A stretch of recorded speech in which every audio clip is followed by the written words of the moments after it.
7 июл президенти ҷумҳурии Тоҷикистон пешвои миллат муҳтарам Эмомалӣ Раҳмон бо мақсади шиносоӣ бо вазъи зиндагии мардум, рафти корҳои ободониву созандагӣ, ифтитоҳи як қатор иншооти таъиноти гуногун ва мулоқоту суҳбат бо сокинон бо сафари корӣ ба вилояти Суғд ташриф оварданд. бо зидди кории сарвари давлат муҳтарам Эмомалӣ Раҳмон аз ноҳияи айнӣ оғоз гардид.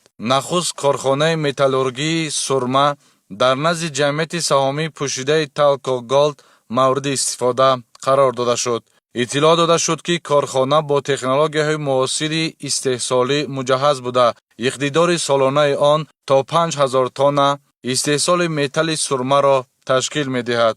бо мавриди истифода қарор гирифтани ин иншооти истеҳсолӣ барои истифодаи самараноки захираҳои маъдании кишвар, афзоиши ҳаҷми истеҳсоли маҳсулоти саноатӣ, баланд бардоштани иқтидори содиротӣ, рушди истеҳсолоти ватанӣ ва таъсиси ҷойҳои нави корӣ аҳамияти муҳим дорад. Кони Канчоҷи ҷамъияти саҳомии пӯшидаи Talco Gold фаъолияти кории худро аз соли 2018 оғоз намудааст. дар ин марҳила ҳама корҳои экологию санитарӣ, сохтумони партовгоҳи саноатӣ ба сатри 55 метр, сохтумони канали обгузар ба масофаи 5 километр, интиқоли хати барқии 110 киловолта ба масофаи 30 километр ба анҷом расонида шуд.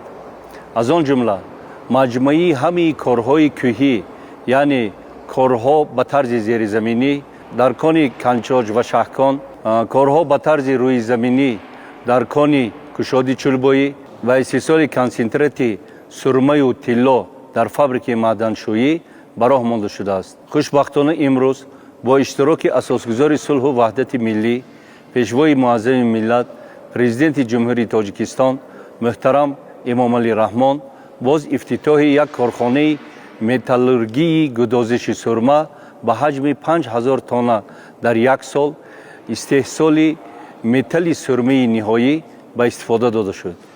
ҷамъияти саҳомии пӯшидаи Talco Gold бо мақсади азхудкунӣ ва коркарди кони тиллову сурмаи Канчоҷ таъсис дода шуда, бо истифода аз технологияҳои муосир ва низомҳои рақамии идоракунии истеҳсолот фаъолият менамояд.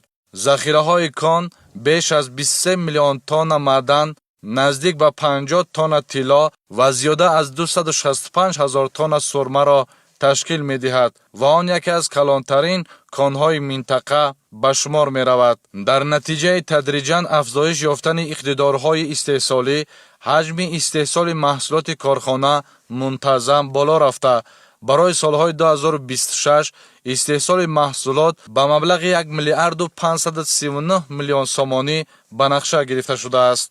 зимни шиносоӣ бо имкониятҳои истеҳсолии корхона ба пешвои миллат муҳтарам Эмомалӣ Раҳмон иттилоъ дода шуд, ки дар доираи татбиқи лоиҳа технологияҳои пешрафтаи истеҳсолӣ ҷорӣ гардида, дар фаъолияти корхона ба риояи талаботи экологӣ, истифодаи самараноки захираҳои табиӣ ва таъмини бехатарии истеҳсолот таваҷҷӯҳи махсус зоҳир карда мешавад.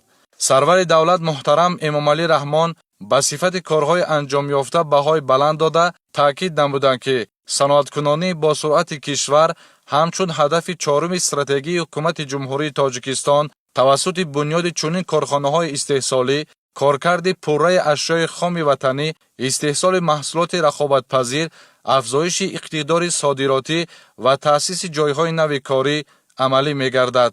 ба роҳбари давлат муҳтарам Эмомалӣ Раҳмон ҳамчунин иттилоъ дода шуд, ки баробари ба истифода дода шудани корхона 200 сокини маҳаллӣ бо кори доимӣ таъмин мегарданд. дар ҳамин ҷо президенти ҷумҳурии Тоҷикистон пешвои миллат муҳтарам Эмомалӣ Раҳмон барои бунёди боз як корхонаи металлургӣ бо иқтидори солонаи истеҳсоли 2 тонна тилло санги асос гузоштанд.